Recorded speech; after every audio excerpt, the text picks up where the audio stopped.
Hello, friends. Thank you for joining us for another episode of Fort Worth Roots. This episode of the podcast is brought to you by GW District. This is a marketplace for minority-owned businesses to get their merchandise to you. You go to shopgwdistrict.com or go to your app store and pull up GW District's app for all the merchandise. Check it out. My guest today is the president of Friends of Lancaster, a nonprofit organization in Fort Worth, Texas that feeds and clothes the homeless. Find all of their information at friendoflancaster.org, or you can email them directly at friendsoflancasterfw@gmail.com. Also on Facebook at Friends of Lancaster Nonprofit. Check it out. Give it up for Kat. Thank y'all for being here. Let's start the show.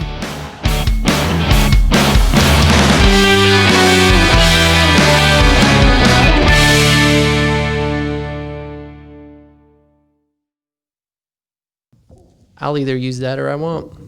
And now we're doing and the we podcast. can redo it if we want. Well, I'm sweating. See what it does to me. I know. So I was working on this video. It's a promotional for my sponsor, and I'm like, I need to put a little more into this. So I was like, well, sit down with Kat and we'll talk about Friends of Lancaster and the new sponsors. So yay. Anyway, so I got to work on that when I get home. But Yeah. tell me about your plans again. You had some stuff going on this weekend? Yes. So me and my son, it's back to school. Right. They're back at normal time. So August 20th in Weatherford. So really excited for that. So we're going to go shopping.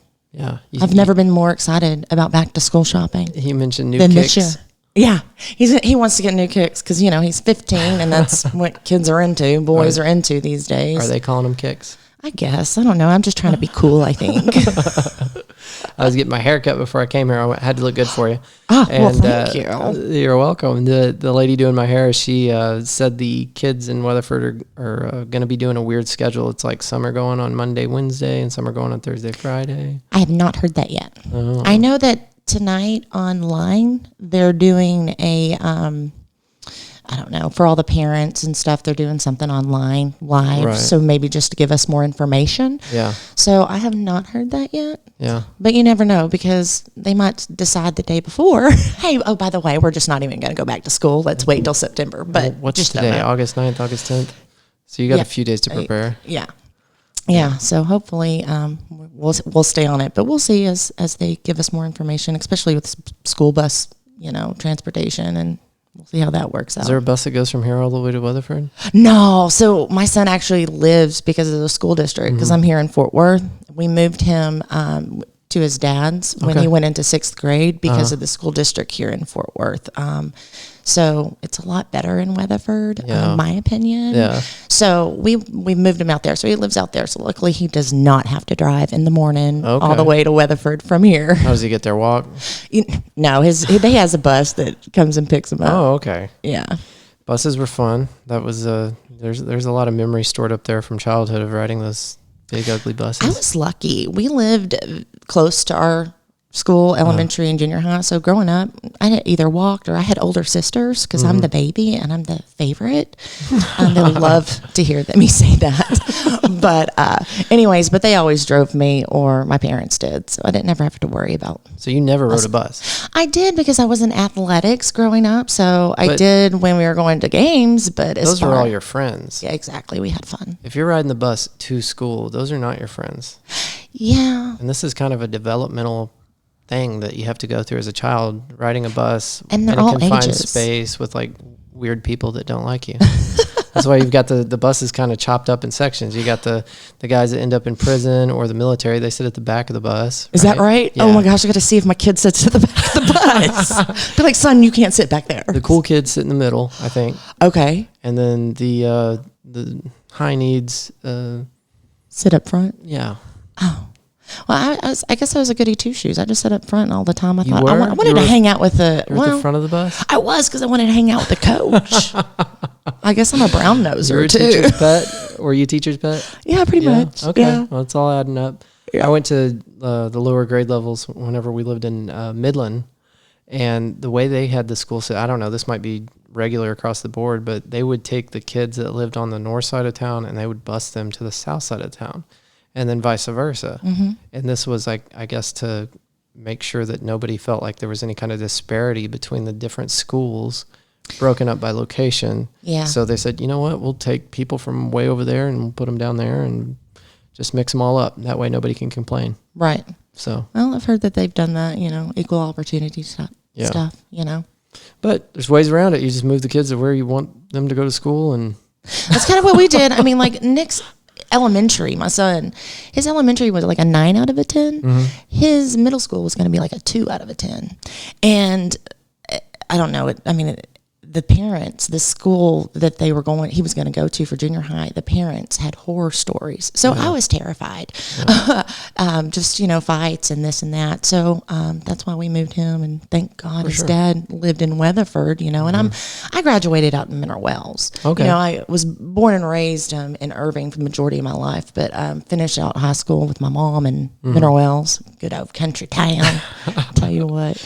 But my Fort Worth is my happy medium. I'm not a hoity-toity Dallas girl, even though I was raised in Irving. And I'm not a, country bumpkin either. But that's why I love Fort Worth, because you get, kind of the fast, of the big city, but still that country family feel. Yeah. So that's why I'm here. People aren't so terrified walking around on the streets of Fort Worth to say hi. No, and this is what's great. Like, I've gone to like restaurants downtown, and they sit at the bar waiting for you to get seated. And I've talked to plenty of people, and they're ask where they're from, normal conversation, and they're like, "I'm from Dallas. Like, I come over here to eat because I like the people. I actually have conversations with people, and like eating alone in Dallas." Yeah. So I've heard people refer to it as the biggest small town or whatever, but I mean, as far as large cities go too, and I've traveled quite a bit. It's the only city that's like that, like big urban city, and I guess it's one of the smaller urban cities, but maybe that's what makes it what it is, or at least part of it. And, recently, me and some girlfriends, we went to Vegas just to kind of get out. And, we crashed a wedding. It was fun. It was classic. Got free food. You're going to have to go into that. Oh, I will. My girls and I, we had a blast, though, because we couldn't do really anything because of the COVID. Yeah. So we went swimming at the hotel and, hung out at the pool and went out to eat, but really couldn't do a whole lot. And I don't gamble. So, that was not a thing. I did not spend one penny on gambling. And what was my point of telling? Okay, so there in Vegas, I think it's really funny because they require masks and stuff, but then you see people walking down the street wearing like Band-Aids over their chest and just like barely like having any clothes on at all, and it's just like, wow. What do they call that? Fremont Street or whatever? I don't know. Strip? I can't remember either. But there's like, I was asking my brother because he'd been there. We went, I don't know, October or September last year. And like you're talking about, people just basically nude. Yeah, I know. It just blew my mind. Standing in a square, right? Uh-huh. And I was asking him, like, what do you have to do to get a square like that? Do you have to pay the city? And therefore, the city approves you to do this? Like, hey, really? That's your square. Do whatever you want. I don't know. I never looked into it, but it was just really weird. Like, they had some real estate, and I don't know if they just showed up in the morning. They're like, all right, this is my square. But, I mean, the squares all look the same size, so it looked to be regulated. Maybe you have to have permits or something like that. That's what I'm thinking. But because if those people make money out on that street. Yeah. I was walking out of a restaurant, and these two girls walk up to me, and they're like, you want to take a picture with us? And I was like, oh, yeah. This is right. I was like, oh, they think I'm amazing. They want to take my picture. Okay, girls, I will allow it, And I know how this story ends, by the way. Yeah. And they're like, afterwards, after I allowed them to take a picture with me, they were like, well, we work for tips. And I'm like, me too. Didn't you want a picture with me? So anyways, but yeah, they do. They run up on you, and that's how they make their money, though. So just beware, anybody that goes to Vegas. Surely, nobody gave me a warning. Surely it's not the same two girls, but we had two girls run up on us with, I don't even know what you call that get up, like the big feathers. Yes, exactly. That's exactly. I have the picture of it. Yeah, I've got one too. And they did the same thing. And I knew there was going to be some type of scam here, right? And so after they took the picture with us, And they were super, nice. And yeah, we want to take a picture with you and all that. I'm like, okay. And then afterwards, we work for tips. And I'm like, I don't have any cash on me. And my brother was like, he pulled out his wallet. They cleaned him out because he's a really nice guy and he didn't want to be in a negative situation, but they weren't happy. Like he gave them both a 20. And then they were like, that's the low end that we work for. And anyway, they cleaned him out. That's the end of the story. Well, I gave one of them $5. I thought, man, they can split that, whatever. And then she's like, well, what about my friend too? And I'm like, okay, fine. And I couldn't give her, any more, so I just gave her a $5 too. So that was a $10 picture. And I was thinking, man, I'd really love for y'all to pay me for mine. Yeah. Well, I mean, it's high pressure sales, like in its most pure form. Mm-hmm. But also why I was out there, and that was my point of this, even bringing up Vegas, is I met a gentleman, and he's also from Texas, San Antonio, and he was like, so you're from Dallas? And I'm like, no, I'm from Fort Worth. And he was like, oh. And he goes, I've never seen it. And he's like, it's the craziest thing. Y'all are 45, minutes away from each other. Right. Y'all are so close, but y'all are so different. Yeah. And people from Fort Worth, really need you to know they're from Fort Worth and not Dallas. Well, it's the same thing with Dallas people. If you ask them, if you confuse them with Fort Worth, they'll be like, no. It's like, it's brother-sister stuff. Yeah, definitely. We'd be there for them if anything happened, but, but y'all are kind of way different. Yeah. Well, and they get it. They come over here to have a nice, calm atmosphere, and we go there to rage and go to concerts. Or spend, lots of money on a meal. Mm-hmm. Well, you can do that here. Oh, that's true. That's true. I shout out to Gillian from... I might have her name mixed up. I don't know if I'm saying it right, but she does the Sober Powered podcast. And we've been talking a lot lately. And her and me, and then Lucas Peterson with the Horrorful podcast, we've got a date for an undetermined date or a yet set date. Mm-hmm. And we're going to go to Lonesome Dove. Have you been to that place? I have not. I've had friends that have gone. Talk about spending money in Fort Worth. Really? Oh my God. You're going to have to let me know how that goes. And it's not prohibitively expensive, but if you're going in there to enjoy it, you need to be ready to spend some money. I'm sure you could get just an appetizer and a water and walk out of there with some money, but you're going to want to try out the good stuff. I was telling somebody, I think I had kangaroo when I was there. What? You can eat baby kangaroo. Hey, no one said baby. This was a full grown. That's what I think of when you say kangaroo. This was a full-grown kangaroo, and it was mean. It was mean. It was mean. And it cheated on its taxes. Okay, and would you put it that way? Then it's okay. But it was delicious. Was it really good? Turns out mean kangaroos are the most tasty. Yeah, I don't know. No, it's an incredible. It's an experience. You go there to eat, but it's an experience. I don't even eat deer. I know people say, well, you have to make it the right way, and then I'll have somebody else make it, and it's too gamey for me. I can't eat it, and I don't enjoy it. So I'm a steak girl. Yeah, I love me some steak. The difference is they got steak down. Deer, you can't buy that in the grocery store, right? Can't get venison in the grocery store. Oh, don't get me lying. I don't know. I don't buy it. You can. I've never seen it, but yeah, I could be lying too. But I think the difference is you got to have somebody that knows how to process it, know how to put it together. But yeah, I kind of steer clear of it too. I've had people like, hey, really want you to try this. I killed it last season and had it processed, and I just want you to try it. And I'm like, I'd like to, but I'm a vegetarian, which is an absolute lie. At that point, you became vegan. Yeah.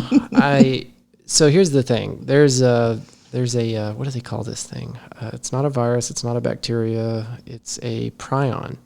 There's a prion, which is, it's a different class of organism, like a virus or a bacteria. The only difference is you can't kill this with fire or freezing it and before anybody panics and stops eating deer meat, I don't know what I'm talking about, but this is a thing.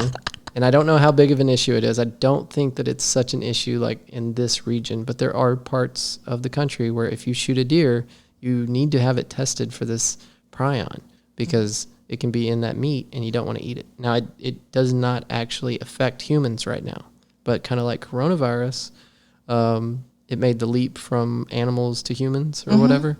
The prion, if it ever does that, we're in big trouble because you can't kill this thing. So I don't eat deer.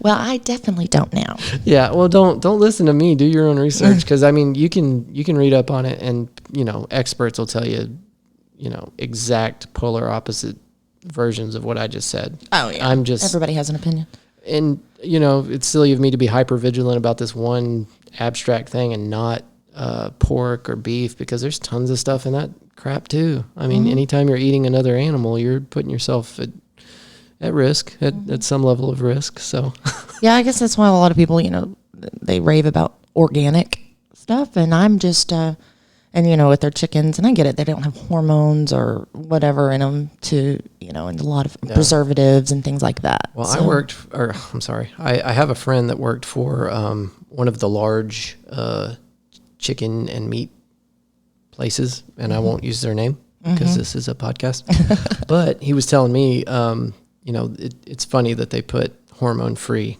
on anything, because it's like you can't be FDA approved. You can't sell your stuff in stores if it has hormones in it, I think, or you'd think some kind of additive. Anyway, it's whatever I'm trying to think of. The stickers you get on your meat that say like no non-HMO or no non-GMO, non-hormone, stuff like that. I think that's kind of across the board. Like as soon as people are like, oh, I want chicken without hormones, they're like, okay, cool, we'll put a sticker on it because none of them have hormones or whatever. And I'm an idiot. I don't know what I'm talking about, but basically all the meat's the same. If it has a special label on it, then you're pretty much paying for that label, I guess. I don't know. Yeah, it's crazy. You get organic, it's more expensive, and it's just like, man, I'm trying to feed a boy here, a 15-year-old teenager. I mean, he is expensive for groceries a week. So not only I can't afford organic. That would be like $500 a week just to feed this teenager of mine. Yeah. Well, we all need to move out to our own land and start raising our own cattle and growing our own vegetables. And that's the only way you know what you're getting. Because it's like they come out with stuff all the time. They're like, oh, you shouldn't eat this because of this, or you shouldn't eat that because of that. Somebody comes right back and said, yeah, no, that's all fine. I'm so not a farmer. I would kill the whole crop. Why? Yeah, because I'm just not good at it. Well, I mean, if can't even that's the keep thing the tomato plant in the backyard alive. Move it to the front yard. I don't know.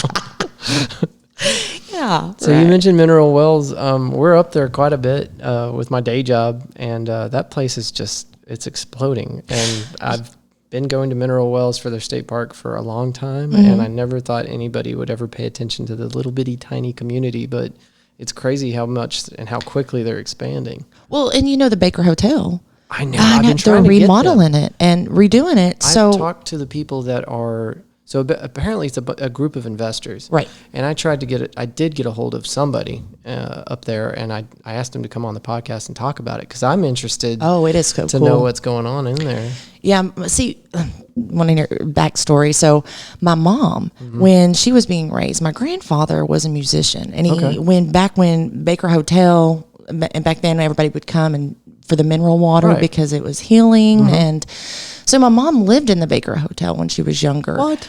Yeah, because he was a musician. That's awesome. And so for the musicians playing at the bands at night, for all these fancy, rich Hollywood people, they would give a hotel room to them. So my mother, my grandmother, and her sisters, and my grandfather all stayed there. And so she has real stories. And I've done the tour before back in the day when I was younger. Right. And with my mom, and she was able to show me the hotel room, the room that they stayed in, and everything. Now, I'm not sure I know definitely not now. They're not doing any tours because they're doing the remodel. Right. But you know how once the Ghost Adventures came and did their episode, did you know that? What was it called? Ghost what? Ghost Adventures? Hey, before we go any further, for the people that are listening and don't know about the Baker Hotel, oh no, that's fine.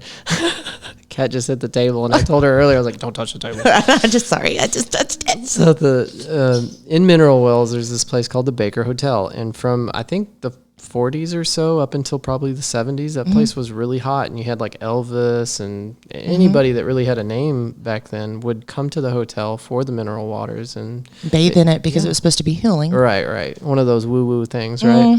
Yeah. So, and then at some point, it was either condemned or completely just closed off to the public, right? And that's where the show comes in that you were about to bring up. Yes, Ghost Adventures. Okay. I hadn't heard of that show. Yeah. So if I'm saying it right, I think it is. Forgive me. No, 100%. 100% correct. I don't want anybody coming after me because I said it wrong. Yeah. But they came and did their episode and proved, or I won't say proved, but there was evidence and they believe that it is haunted. Well, of course it is. It's an old building. Yeah. And so they had... that's when a lot more people started coming and they did like ghost tours and all this stuff. So that's pretty much what has been happening in there until they finally got these investors. Now, years ago when I was in high school, I won't say years. I mean, it's just been a hot minute. I'm not going to lie. Half a hot minute. Minute. Not too long ago when I was high school, they actually had investors come in like they do now. And they paid money for this company, I'm not sure of it, to go in and start the remodel. Okay. Well, these contractors went in there, took all like the marble and everything, and just pretty much gutted it for like the copper and stuff like that, and didn't do anything. Oh my God, they robbed them. Yeah. And so that's... And of course, that was before the Ghost Adventures and everything when they originally had tried to remodel it and open it up. So, and then that fell through. So, again, this has been a battle. I'm just so excited to see even the plans of it. Me and my girlfriends, girls holler out from 99. I just want y'all to know we're going to have like our class reunion there for sure because it looks so cool. Like they're redoing the ballrooms. Where are these plans at? I'm online and I forget the name of it, but because, I'm from Mineral Wells, there's a page. It's Mineral Wells Index is the newspaper there. Okay. But there's also another page, and it's based on for the Baker Hotel. I couldn't quote it, so I don't know. That's okay. But we can look it up later. Okay. But it's out there. But it's out there, and they post pictures of the progress of the remodel. That's and awesome. Their plans and what they want to do and drawings. I wonder if they're already reserving people for rooms. I would be. I know. I don't even know exactly how many rooms, if they're going to do all of the floors. I'm not real sure if they're just doing partial. Yeah. But I know it'll be opened up for like, events. When is the opening day? They have not stated that. Okay. I know. But I'm that's what I want to do, though. I want to get a group of us instead of, and go there and hang out. Shout out to anybody that knows somebody involved with this process because I've been trying to get a hold of somebody that will, give us a little sit-down time. But maybe when they open up, we could even do a Fort Worth Roots episode from one of the rooms and just tell ghost stories. Oh, that would be cool. That would be cool. So I don't know. Something though. I'm intrigued with it, just the history of it. And the way I found out about it, I needed a break. I was, putting in an ungodly number of hours with work.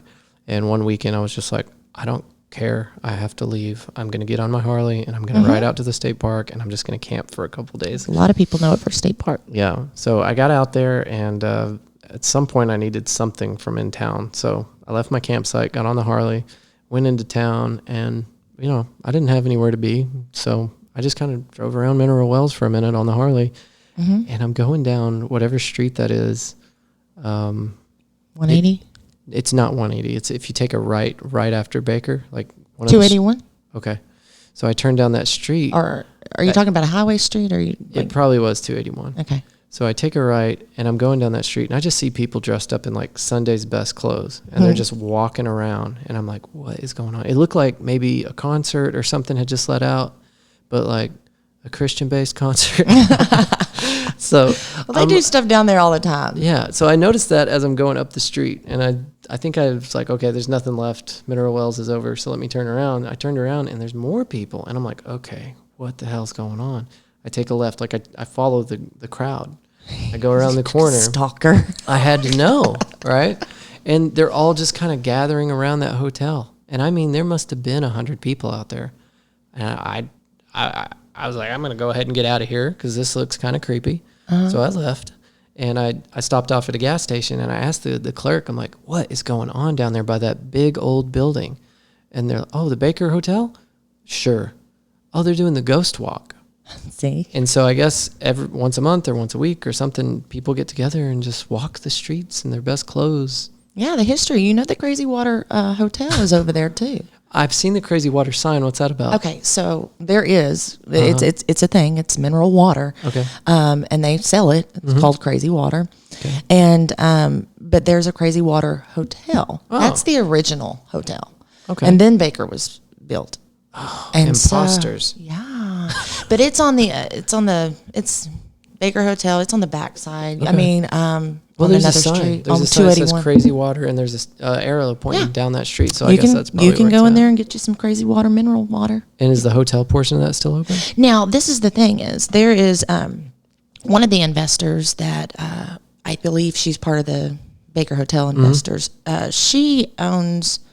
Oh, my minerals. My mom is going to be so upset with me for forgetting the name of her store that she loves down there. Anyway, there's a store, but it's a lady that owned it. She has gone down there and remodeled and bought out a lot of her and her husband have bought out a lot of those stores. Okay. And they've, done murals, and she bought, I believe it's her, I don't know who else, but they also bought the Crazy Water Hotel and are in the process, I'm not sure if it's done, remodeling it, and they're going to open it up for events and venues and like or for weddings, and I don't know if they're going to it used, after Crazy Water Hotel was shut down on the hotel side, it was an old folks home. Yeah. A retirement home, I believe. And then they bought it out, and it's not that anymore. So I'm not sure exactly if they're going to have apartments or condos, or I can't imagine a condo in Mineral Wells, Texas. But not right now, but you never know. One day you're going to get to like the east side of Dallas or Mesquite, and you're going to be driving through DFW, and you're just never going to be able to get out of it because we're just expanding further east and further west. Well, and that's the thing is a lot of people, they don't like the hustle and bustle of the big cities. So you see more of them going west. So we've got Fort Worth that was created, and people from Arlington are coming from Fort Worth. Fort Worth is going, and I mean, you look at Aledo. Yeah. Like that is like going like crazy out there. So and then for those of you that don't know, Aledo is just on the west side of Fort Worth. It's a little bitty community, and it's exploding just like every other little community around Fort Worth. I think Aledo people would be very offended that nobody would know who they are because they are known for their football. Well, I didn't know about Aledo until about a year ago. Yeah. Really? I had never heard of it. Are you born and raised in Abilene? Abilene? Yeah. Okay.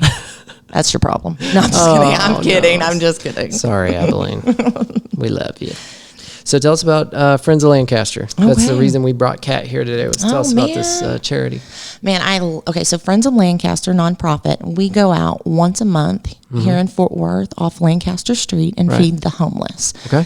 I've been doing this for the last 3 years, being a leader of it, and I've got a board of directors. Now you're the president. Yes. I mean, if you want to say that, I mean, official title, right here. President. I hate tooting my own horn there. It's very prestigious. You should tell everybody. And now you have. And now I have. And now you know. So we meet here at my home, and we do care packages. We make our main dishes different every month. So we could have turkey sandwiches. We could have hot dogs. One time we did soup, when it was cold, and hot cocoa. We also we don't do the clothing items, but we do certain things like jackets, socks, underwear. And we got away from doing the clothes because it became way too much for us to handle. Yeah. Where are you going to put it all? Exactly. And y'all don't have a brick and mortar location, do you? No, we don't. So like I said, we do it out of my home. So we've got I have an extra room that is full for all the toiletries and things that we do for care packages. We also, include a daily devotional for them.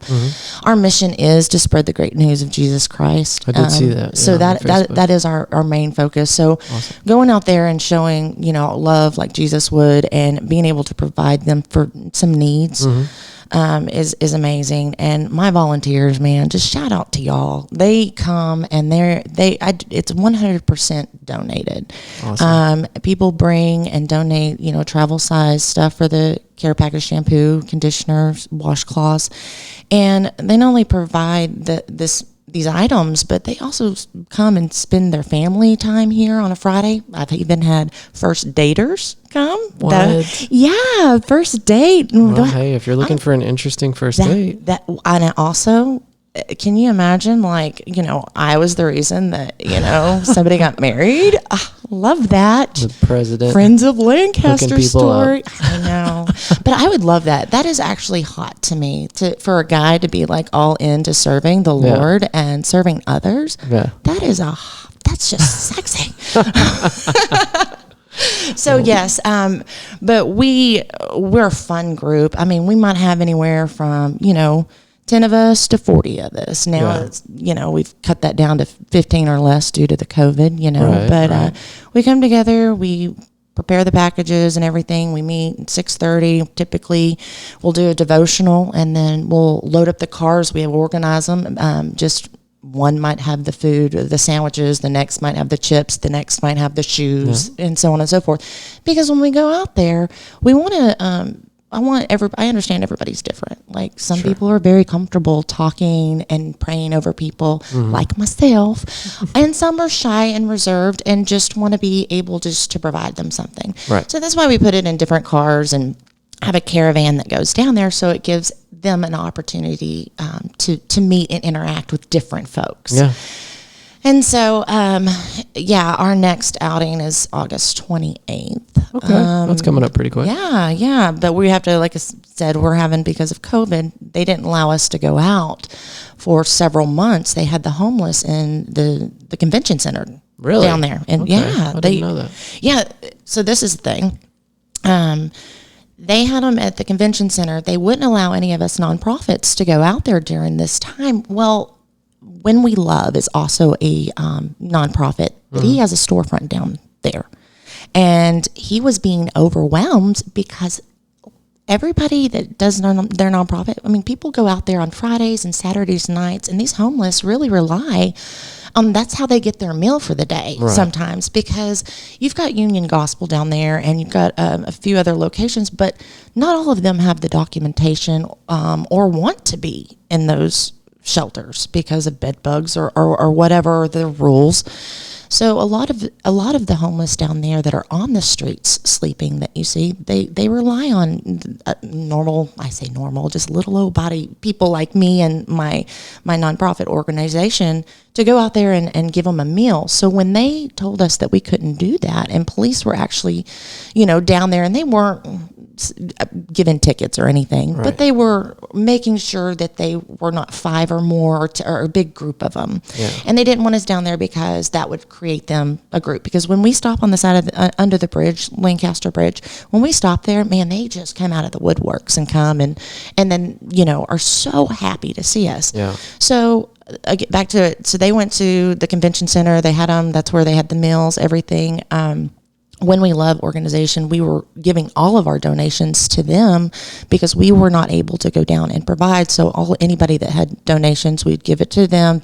The homeless was able to go into a shop, and they were able, to pick up stuff and get a bag and leave. Right. And so I think it was last month was our first time to go back out there. Mm-hmm.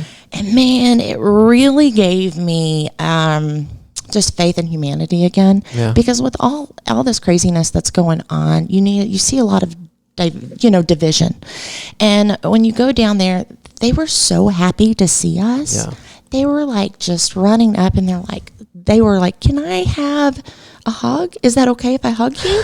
I'm okay. Yes, please give me more hugs. So they were very happy, and it was everybody from every walk of life coming out there and appreciated what we were doing for them. Yeah. So when we went again for our second time back out there after they've lifted, and they took him out of the convention center. They lifted it, and Greg Abbott's come out. We've had more freedoms, shall I say, to be able to do stuff. So when we went again this last month, at the end of the month, it was just as better. We prepare before COVID. We were preparing for 400. After COVID, we decided let's prepare for 50 right now. And then we'll see where everybody, because we weren't sure if they were going to be out there. Talking about 50 homeless? 50 people. Okay. So 50 care packages, 50 sandwiches. And right now we're doing it to where we were having sandwiches in one car, chips in the next, and they could go down the line. Yeah. Now we're just pre-packaging it so that, they can just grab and go. Yeah. And so what was that point of that? I forget. Well, you said there were 50 packages put 50, together. Okay, so 50, and then we prepared for 100 last month. Oh, okay. Man, we were out in no time at all. And so we're going to up it to 150, and so and just keeping upping it, and maybe we get back to 400. But awesome. This was the first time when we went out that I saw other nonprofits out there serving. Okay.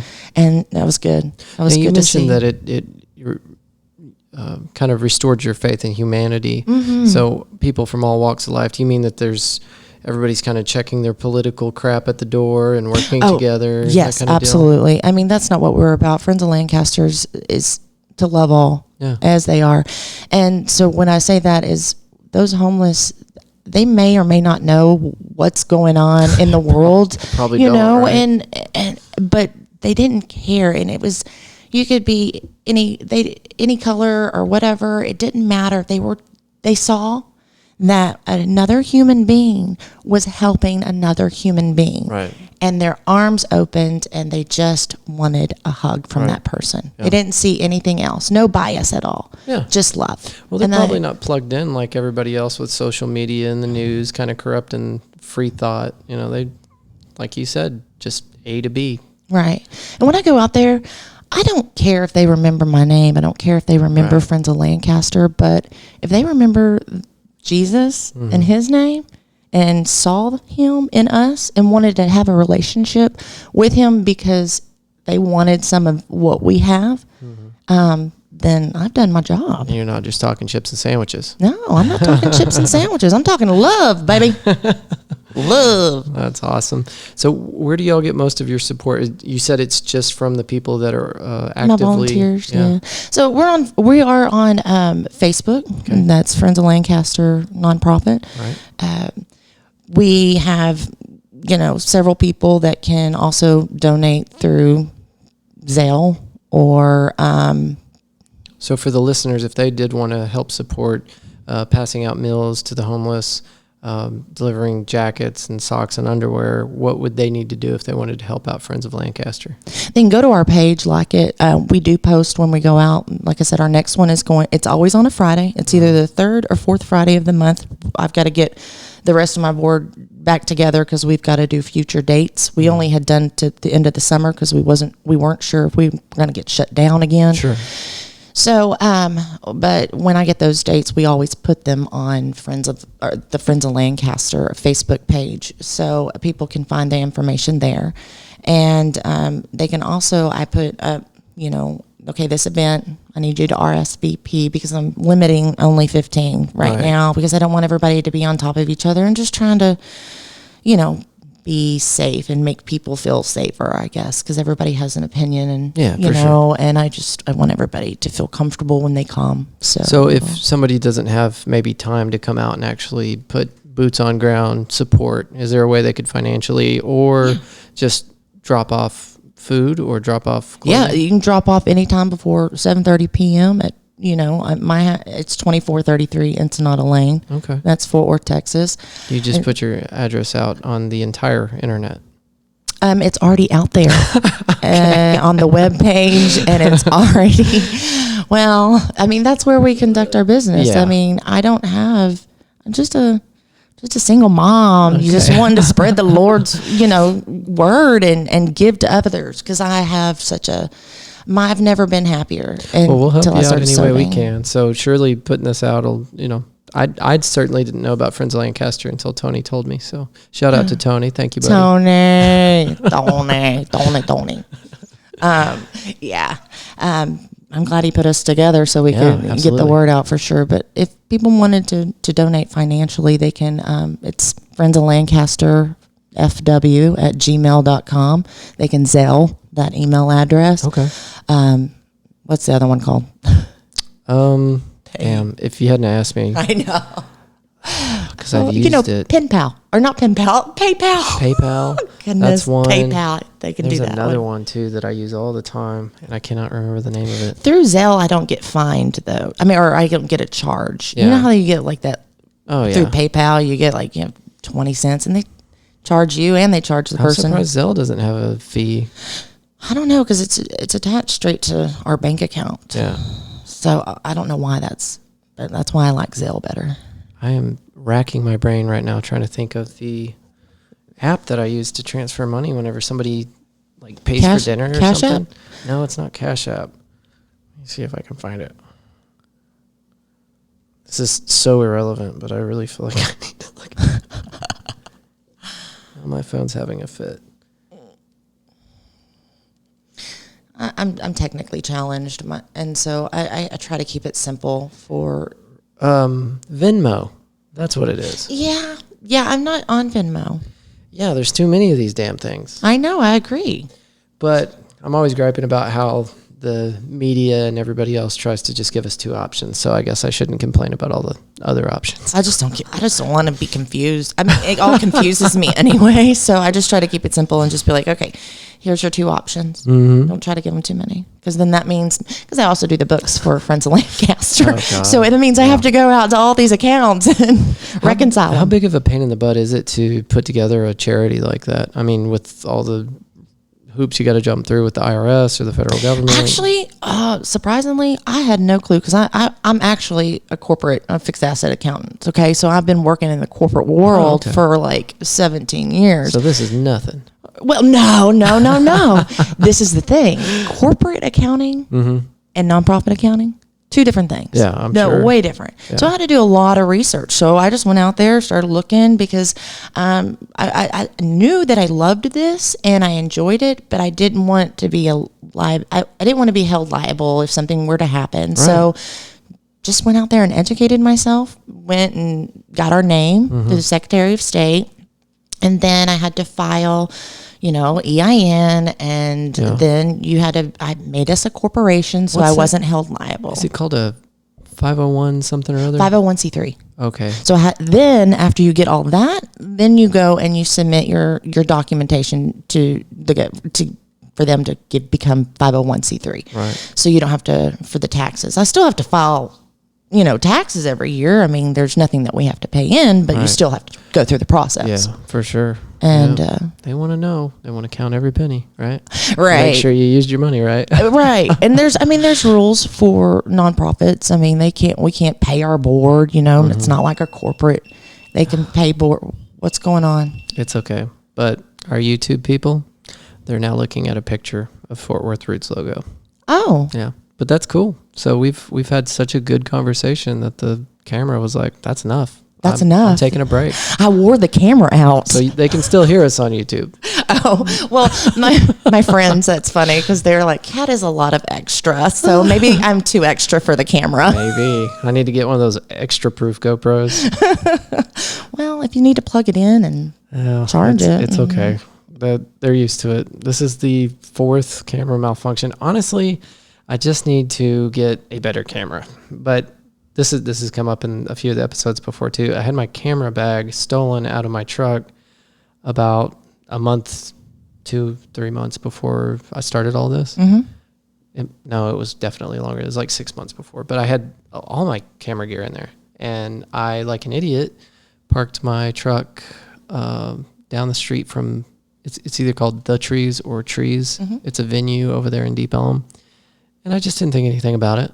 It was a very well lit parking lot, and I thought I don't know. I guess I didn't think. I knew better. Yeah. It would have taken half a second to throw that thing under the seat, and I didn't do it. So I feel completely responsible for this. Somebody bashed out my window, stole the camera bag, and so I lost all my good stuff. You are such a dork.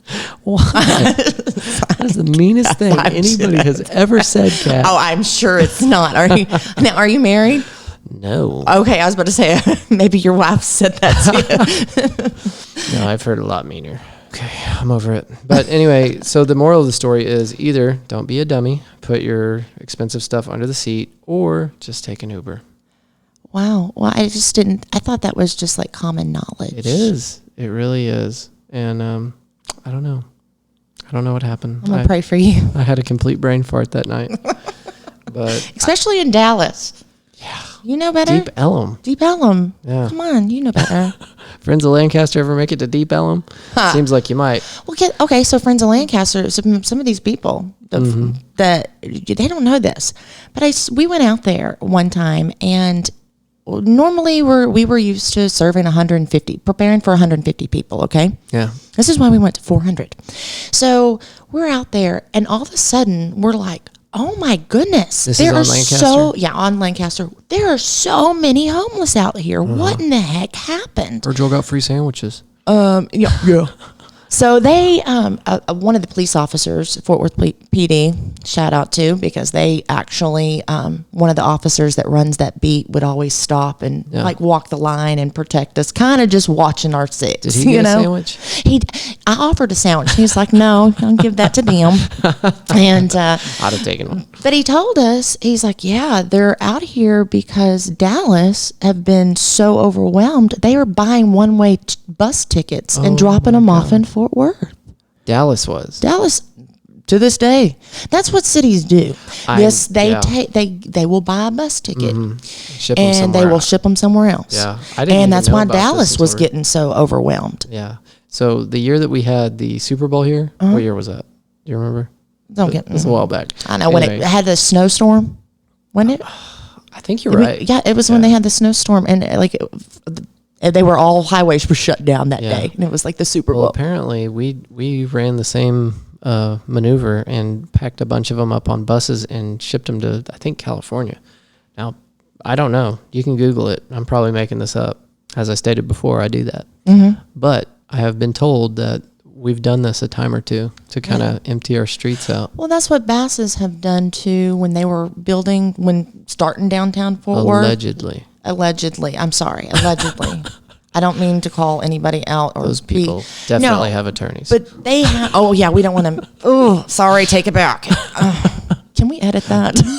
We're good. Allegedly. Allegedly, they would move bus them out of that area. But right now with Lancaster, I don't know if you've been over off Lancaster lately. Okay, so they're like rebuilding everything and like which part? The past 30? Yeah, on the south side of 30. South side of 30, they're more of those, distilleries and little hip, bars or whatever, are kind of like being just kind of built, popping up, and so they're kind of they're bulldozing a lot of because they would build tents and stuff, right? The homeless would over there, and they would come back and everything had been bulldozed over. So there really is, if anybody sees an increase of the homeless on the west side of Fort Worth, again, they're kind of trying to get them out of that area and not letting them sleep on the streets as much as you brought before. That up because we were at there is a hotel at Lancaster, and I think that's Henderson right there. I get University and Henderson mixed up all the time.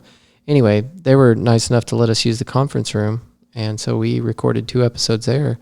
And I look out the window, and there's all these homeless right there at that corner, and I'm like, that's a little weird. They usually don't hang out down on this side, right. So that makes sense now. Yeah, and that's why, so my office where I work is off 7th and University. Okay. So nice we're right there. Yeah, right. So there's a lot of them that, go to lunch in Montgomery Plaza area and stuff like that. That's why you see an increase of them walking and on the streets or, asking for money or whatnot. And God bless him. There is a gentleman, he's homeless, and he's one of those aggressive ones.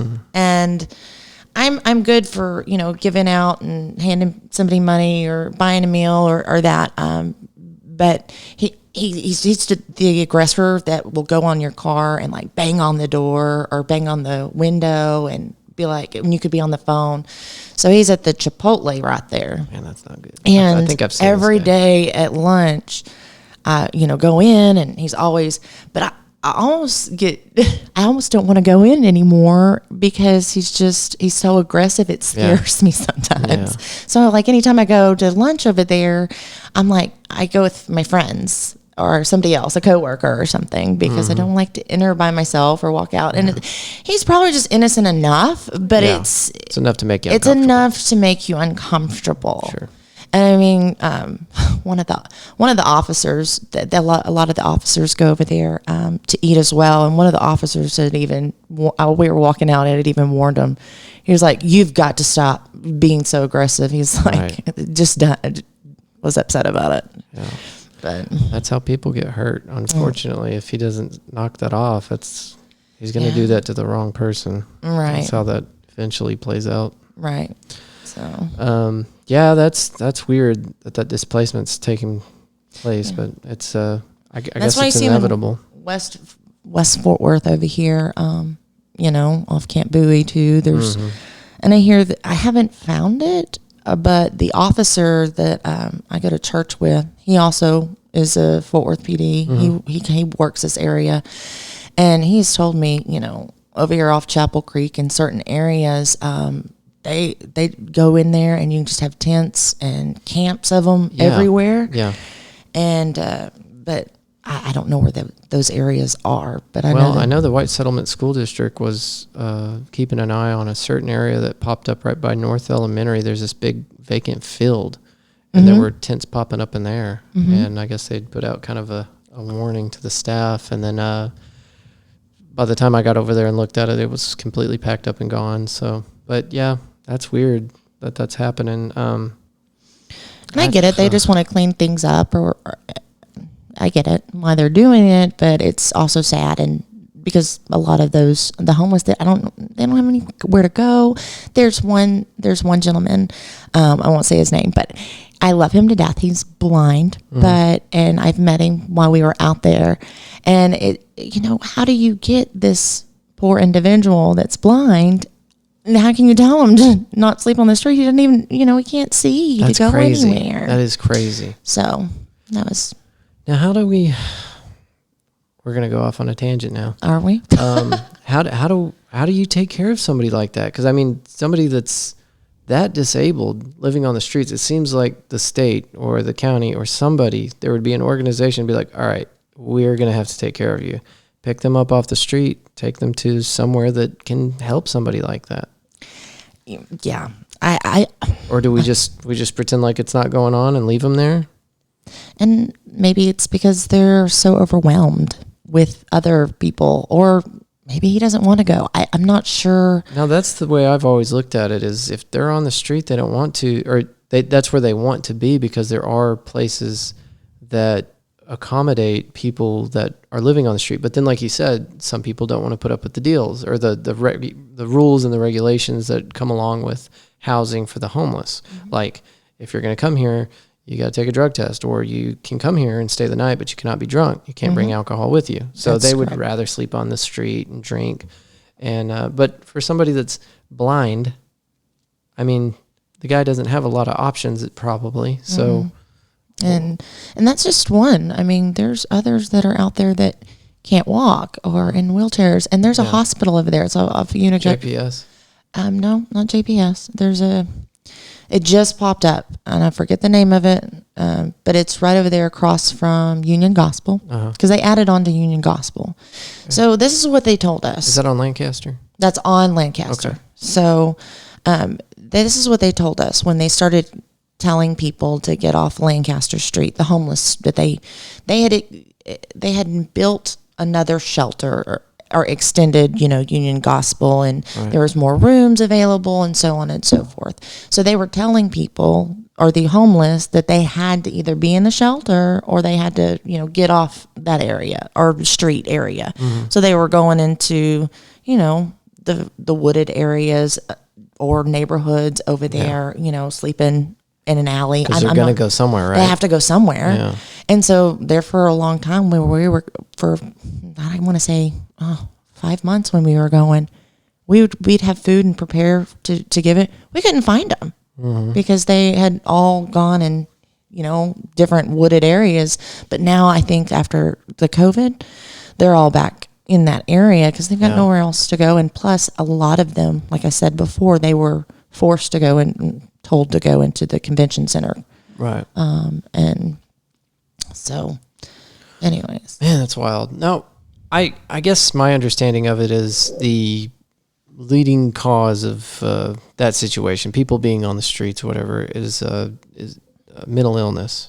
Mm-hmm. Is that something that you've seen a lot of? Yeah, when we've gone out, we've never really run into any issues. Like, sure, I guess I'm just asking like, what your opinion is of that. Do you feel like most of them are afflicted by some type of mental disability? If it's not that mental disorder and or drugs, that you can tell when somebody's high on something. Sure. But and also people that just maybe schizophrenic or just talking, you can't understand them or whatever.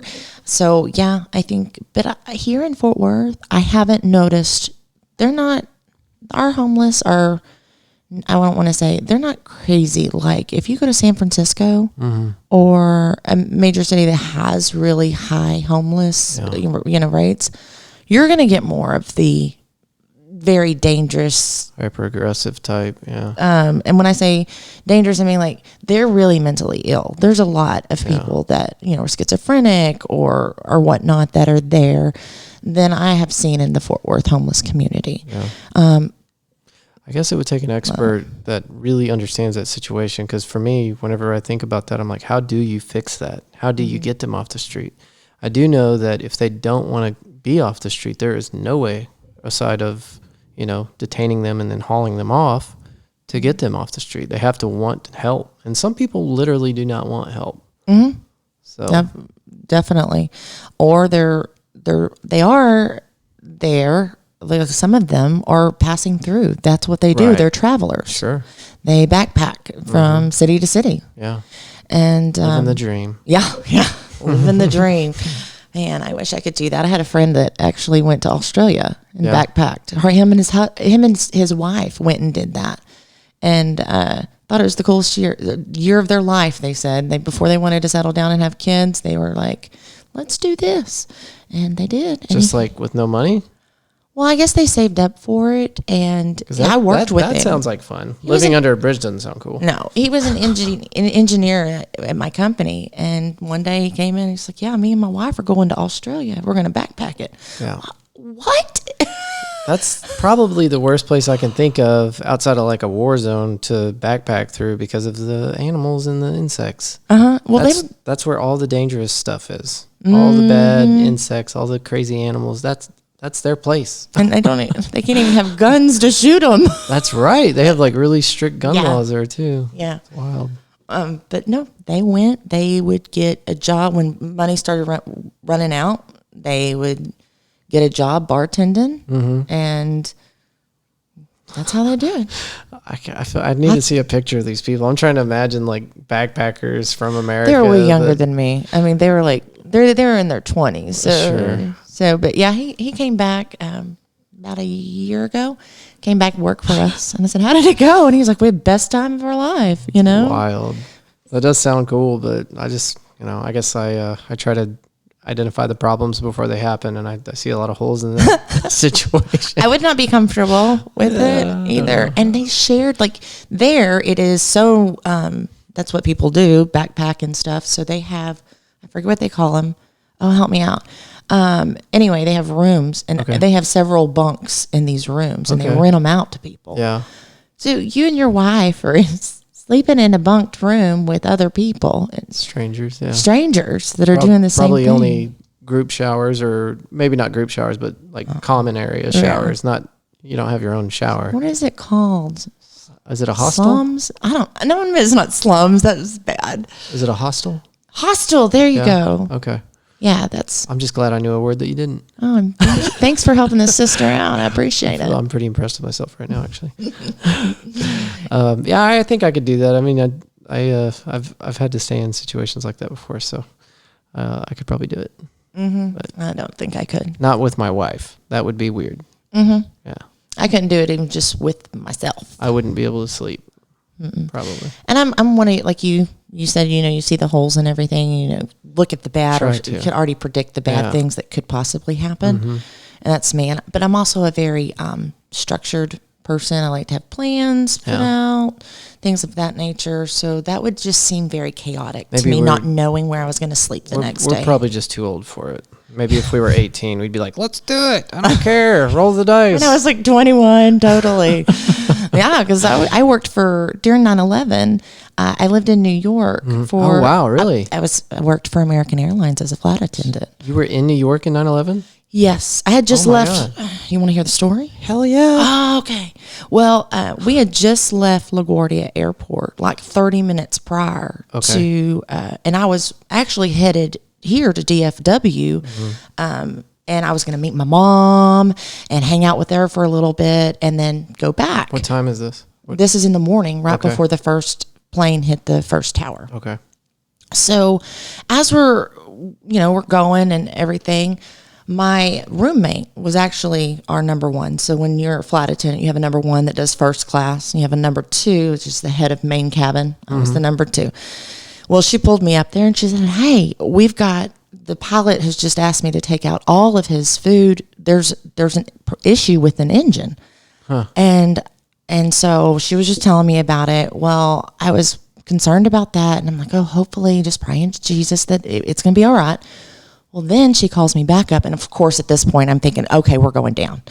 Well, she tells me, she's like, no, we've got bigger problems. And the pilot tells us that we need to, look. Oh, y'all are in the air. We're in the air. Oh, okay. When I say left LaGuardia Airport, I mean, I was a flight attendant. I thought you understood that. No, you got to slow down for me. I'm sorry. Let me draw a picture. Yeah. Okay. So he had told her that we need to get everybody off the aircraft phones. At that time, this is how old I was. Yeah. Or how old I am. This is back when they had aircraft phones. Right.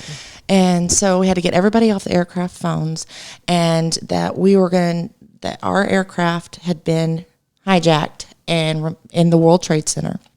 And at that time, they were already taking, that Iranian descent people. I don't want to get politically incorrect here, but they were already taking, credit for it at that time. Right. So we were told to, kind of man the door. And so we did that, and as the captain comes over, he said, "Ladies and gentlemen, I just want to let y'all know that we're going to have we're going to have a stop that in Memphis," and so everybody was kind of getting upset about that. So I'm walking back to the back of the aircraft, and a gentleman is bawling, and he hangs up the phone. Oh my! And these are people that are you didn't know yet, did you? No, at this point I did know.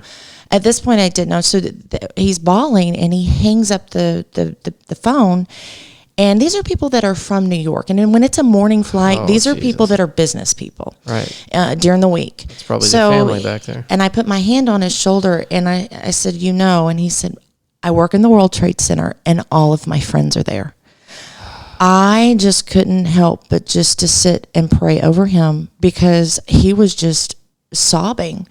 At this point, we didn't know the magnitude of it. So we weren't able to tell the people what was going on. I knew that this particular, person knew what was going on because he was on the phone. Part of your job, too, right, is to maintain, composure. Don't let this situation get out of control. Right. So went back up to talk to the pilot, and he said, he's in tears at this point. He said, it's much worse than what we thought. He said, the World Trade Center, they've both been hit. And one of our aircrafts is missing, and the Pentagon has been hit. At this point, we are thinking we don't even have a world to end or to land in. Right. We thought we are being attacked, and of course we're scared also. So, because we don't know if we are fixing to be attacked ourselves on our aircraft. Sure. So, man, these people were so upset because they're like, wow, we're going to get to DFW, not knowing. And he didn't want to cause panic in them, so he wasn't telling them. So everybody was FAA was telling everybody to land. The aircraft, or the DFW, or not DFW, in Memphis, it got really full. We couldn't get a place to land. So they had to divert us to Nashville. Oh, great. So they got more upset about that. Sure. And so we land, and there's no going up to a gate. All these aircrafts have now been landed. So we had to, it's somewhere out, the field somewhere, we had to park this aircraft. Somewhere and wait. And I had to open the back of my aircraft. As these people are, moaning and groaning about this unscheduled stop, he comes over the, PA system. He's like, ladies and gentlemen, I just want you to know the world that we left. U.S. that we left when we got on this plane is not what you're fixing to walk into. And he kind of just gave them, the World Trade Centers are gone, and we have been attacked. And these people some immediately started crying. Some were just like gasping, like, what? And nobody could get a hold of anybody because the phones were jammed. Yeah. So we all leave, and man, it's the saddest thing. So I could get all these messages on my phone, and it's of my mom and my dad and my sisters, and they are just bawling and begging and crying for me. Because they have no idea. They have no idea. They knew I left LaGuardia Airport. They watched the screen, and they were like, but then the dot went away. Yeah. And they didn't know if that meant that we crashed or whatever. So I can get these messages of my family thinking I'm dead and crying, but I can't reach out and tell them I'm okay until like 5 o'clock that evening. Yeah. And I remember my mom's voice she's like, my baby, oh my God, I'm good. She's like, I've been dying for your phone call. And she's like, oh my goodness. She's like, I'm one of the lucky ones because there's so many parents that are not getting a phone call. And she just started praising God. And so anyway, I still get a little teared up because when your mama starts I'm glad thinking the camera died because I'm starting to tear up. Jesus. You know what? That was an incredible, awful, horrible thing that just happened. Like when it happened, that was awful. But I think a lot of people have forgotten how impactful that was. And as you're talking about this, I'm remembering these things, and I was extremely removed from it. I remember I was sitting in a classroom in high school, and they came over the PA, and the principal was just very somber, and I didn't get it because I'm like, buildings get bombed all the time, right? Mm-hmm. You stupid kid, but that was crazy, and I'm glad you made it through that. I mean, even though y'all weren't directly impacted by it, there's so much that could have gone wrong that day just with having to, because they grounded every airplane. Yeah. What did it look like at the airport? I mean, you had airplanes in the grass. Well, yeah, airplanes in the grass out. I mean, they have what they call bomb shelter places, and people, if anybody were to, because if anybody were to hijack an aircraft and have a bomb on it or so on and so, if you land that aircraft because they want gas or whatever for the fuel for the aircraft, they have I guess a bomb shelter area too. Yeah. I didn't know about it. Right. I had no idea about it. But that's where they put aircrafts as well. And and they had buses come and pick up the people and off the aircraft. And it was crazy. You got to the airport and everybody I remember going to the lounge where the pilots and flight attendants go, and we're watching it on the news, and I just start bawling, just seeing all these lives just end over, and they kept on doing a loop over and over and over again. Yeah. So you get to see not only the jumpers, but these people that are, bless their hearts. It was just horrible. Bloodied, very, very horrible. And burnt, covered in debris, and just, yeah. And you couldn't get a car. Pictures. You couldn't get a hotel room. You could. This is another thing that's crazy is that we went to the airport, or we went to the hotel, because American Airlines and all these other airlines, they do have dedicated. Yeah. So they have dedicated rooms and spaces for them. So we were able to get rooms. Southwest Airlines was having an open interview at the conference there at the hotel. Probably had trouble that day. Not sure how many people left the interview. Yeah, that's all right. Yeah, because that's how they sometimes do it. They have open interviews where you come and just from all around. So horrible story, but I lived through it. And like my mama said, she was one of the lucky ones that got a phone call, and there were so many more moms and husbands and wives that didn't get that call. No. Oh man, I'm sorry. I didn't mean to be like a Debbie Downer. No, that's incredible. I hunt for stories like that, and whenever people get to conspiracy theory or they try to talk about 9/11 like they were actually there, or that they have some kind of special inside scoop on what actually happened, I'm like, do you know anybody that was there the day it happened? Do you know somebody that, and most of the time when people have a special opinion of the situation, they've never been to New York, or they certainly weren't there, so it's nice to hear stories from people that were actually there, in any situation, like episode 3 with Ashley Meyer. She's the nurse I was telling you about that was up in New York as a response team for coronavirus.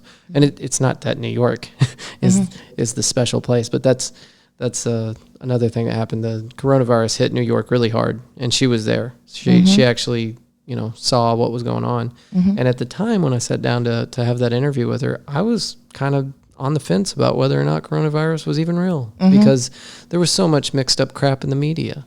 So it was nice to sit down and talk to somebody that was in actually the field. There. Yeah.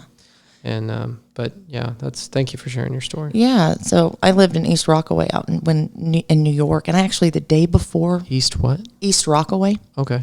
So the day before we left on this trip to come to DFW, me and my roommate went to the World Trade Center because we were still doing we were young. You gotta be kidding me. No, we were young. We were just, moved to New York. We didn't know. We're from Texas, know, and we were still in the tourist stage of our living there. Okay. Right. So we wanted to go see the World Trade Center. So the day before we went there. Damn. How crazy is that? Yeah. And then the next day it was gone. Damn. So that's wild. Well, I'm glad that you chose the day before to go. Yes. Yes. God is good. So now New York, I guess, is defunding the police department. Is that correct? Did I hear that? Man, that is, to me, my personal opinion is that's crap. You don't. Yeah. You need your police officers. 20 years ago, they're the ones running into the blazing fire and the dust and pulling people out of the rubble, and now they're defunding the police department. So. Well, Mayor Lightfoot in Chicago, she's like, she wants her patrons, her people, to call the police if the government, what was it? You need to call the police. You're not going to come in here because she didn't want, so if the National Guard or anybody, they don't want them in there, messing with her people. And so she's encouraging them to call the police. And I'm like, wait a minute, but you're the one that wants to defund the police. So I'm just like, that's kind of an oxymoron. Well, no, I get it. It's we're living through some weird crap right now. Yeah, I don't know how this ends or how it plays out, but just can pray and for people, and hopefully we survive through it, because people can talk about what's good for the country and how to change it and how to get things back on track, but you're actually doing something. You're going out there and you're feeding the people that need to be fed. You're clothing the people that need jackets, socks, and underwear. Actions speak louder than words. Absolutely. Thank you for what you do. Well, thank you. How did, before we get out of here, how did you get into this? Did you create Friends of Lancaster? So a friend of mine, Angela, was actually, she had a life group and she had done it for a while. And she was, sorry, didn't mean to hit that. But I'll edit that out. Oh, thank you. I appreciate it. She did it, and then she just kind of, was ready. She had to move and was ready to make a different chapter in her life. And so I was like, picked up the torch. I did. Yeah. And I love it. And I started serving at church, and I just found so much joy in serving others. It's the biggest high of my life. I enjoy it so much. So this is not I feel kind of selfish because it's like gives me so much joy to do it. It's not like a job or anything. I don't get paid for it, but I really enjoy it way more better than the job I do get paid for. Which you love that job too. Yes, I love the job. Yeah, and you love your boss. Yes, my boss. He's been my boss for 17 years, and he's learned how to manage me because as you can tell, with all my extra. As you can tell, I am a little unique. Oh, you're perfect. Well, thank you for doing this. Thank you. And to our listeners, if you have an organization like Friends of Lancaster, we'd love to have you on and talk a little bit about how you're helping our community. You always have a spot here at Fort Worth Roots. And then one more time with information for Friends of Lancaster. You said it's Friends of Lancaster. So you can find it on Facebook. It's Friends of Lancaster, nonprofit, or you can email, or our website is friendsoflancaster.org. Okay, perfect. Mm-hmm. I years ago, I ran into a list of all the different organizations and charities that you could donate to. When we had something at work where they would show you what you could donate to with your paycheck, right? Mm-hmm. They'd give you this list. Oh, and you'd see a column that said administrative fees, and it was like 80%, 70%, 95%, 98%, 99%. And I'm like, what is this right here where it says administrative fees? And we broke it open and looked into it. That's how much of your dollar goes to the administrative part of the organization. And that's 100% of anybody that our donations is given directly to the people. If you don't know, that is unheard of.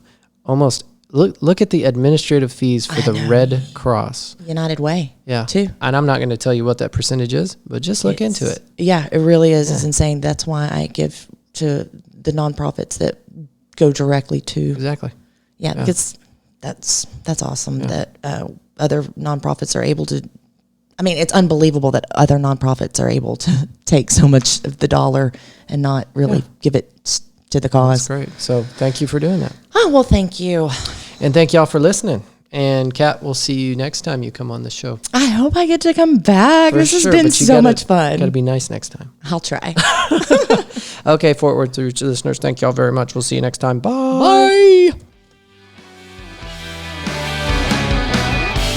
Perfect. You did great. Good? Best episode ever. Do you think so?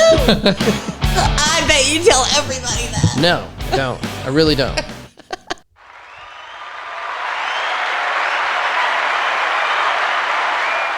I just like using the buttons. You would too if you had some. You could get yourself a Rodecaster. They're pretty awesome. They're pretty awesome. A few notes before I let you go. First of all, and this is really important, so you need to check this out. Just Sway with my buddy Lucas Peterson. Just Sway is a podcast about the band Blue October. He just recently got a interview with the lead singer of that band. So I know he's stoked. I haven't had a chance to listen to it. Actually, I don't think it's out yet because he just did the interview, so surely not. Lucas really takes time perfecting these episodes before he puts them out. So as soon as it's released, I'm going to tell you about it, but that's going to be so awesome. I know it's a huge milestone for Lucas. Congratulations, buddy. I know that was a big deal. But getting to interview the lead singer of the band that he's been covering for a while now, a good while. If you haven't checked out Just Sway, it's on all the podcast media, the platforms, whatever. Check it out. It's about Blue October, but it's more about the people that listen to Blue October and how it helped them get through certain situations. Lucas has an incredible story. I think it was episode 6 of Just Sway. But they're all awesome. So anyway, check it out.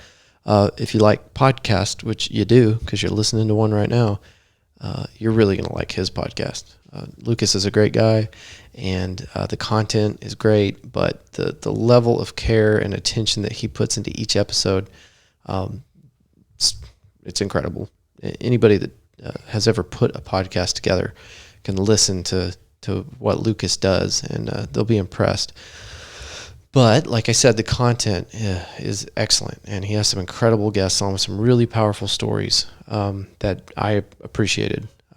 But now he's got a chance to interview the actual lead singer of the band, and some of you that might seem like a a duh moment. Like, of course, it's about that band, so why wouldn't he? Well, Lucas didn't have any kind of like inside connection with this band. He just started this podcast up. And then over time, word got back to the band members. And I think he's had a chance to interview somebody else closely connected with the band, or maybe one of the other members. But this is the first time that he's had a chance to interview the lead singer. So anyway, I'll quit rambling about it. You guys need to check it out. It's called Just Sway. Find it on Apple Podcast for sure.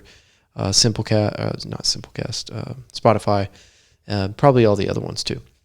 So anyway, other note, our friend over at Sober Powered Podcast, their podcast is just blowing up. She has put out, I don't know how many episodes, but the number of listens that she's gotten to her podcast are incredible. You just don't get that with a new podcast. So she's obviously doing something right. That's Sober Powered Podcast, and you can get that also at the Apple podcast platform, and then Spotify and all the other ones. So check that out. Also, guys, gals, there has been a breach in the consistency of these podcasts. I mean, as far as when I'm releasing them. And I wanted to let you in on the secret. And now I can finally talk about this on social media platforms. Now that I've said it on the podcast, I guess I've kind of been winding up and waiting for the moment to tell you while I've been unpacking boxes. I got a dream job opportunity down in Austin, Texas. So I have been in the process of moving and then getting used to the schedule and so on and so forth. But I'm back. We're going to start doing these on a consistent basis. And don't worry, Fort Worth Roots is always going to be rooted in Fort Worth. My family, my friends, all of our new friends that have been on the podcast as a guest, they're all still there in Fort Worth. So there's still going to be a lot of Fort Worth content. But now there's also going to be a fair amount of Austin content. So I think that's a plus for sure. The only reason I would even consider it to be something that people might find to be negative is I've had several people ask me, like, dude, the name of the show is Fort Worth Roots. So they're thinking, well, now that you're in Austin, it can't. Come on, man. We talked about this at the very beginning episodes. This was always meant to be a mobile podcast, get out and meet people in other places. So that's exactly what we're doing, kind of in a different format. I was expecting to get into a creepy van and travel the country in my little hoopty and all my podcast equipment, but, you got to pay the bills first, all right? And Dr. Stevie, who I think might be the last recording that I've got that will be released after this one with Friends of Lancaster with Kat. Stevie talks to me a little bit about bridge building. Now, you might not be a podcast enthusiast. You might never start a podcast, but there's probably a good chance that you've got a side hustle, or maybe you've considered going into business for yourself. And Dr. Stevie talks about this in our interview, which I believe should be the next recording. Bridge building.